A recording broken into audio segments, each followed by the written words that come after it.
Magandang gabi po sa ating lahat mga kapatid. Ito po ang pinapabatid po sa atin ng Panginoong Hesus na kanyang salita. Ito po ay tungkol sa mga tao pong naniniwala at sumusunod sa Diyos. At ito po ay may tungkol din sa mga taong nagtatakwil din po sa kanyang salita. Ito po una, good news po ito. Ito po yung salita pa ng Panginoon. Nagsasalita pa si Jesus nang biglang sumigaw ang isang babae sa gitna ng karamihan. Mapalad ang babaeng nagsilang at nagpasuso sa inyo. Pero sagot ni Jesus, higit na mapalad ang mga nakikinig at sumusunod sa salita ng Diyos. Ang ibig sabihin po nito, mapalad daw po ang mga tumutupad sa mga kautusan ng Diyos at sumusunod sa Kanya dahil po mapalad po ang tao pong may takot sa Diyos.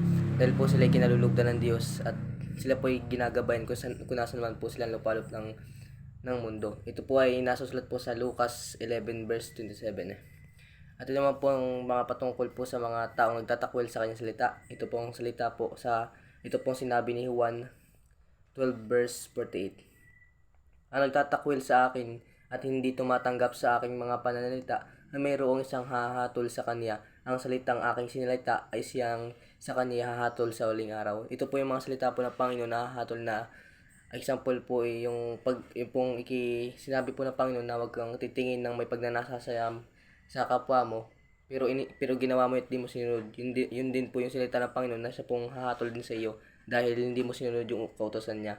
Yun po yung mga example na kanya pong panghahatol din sa iyo sa huling araw.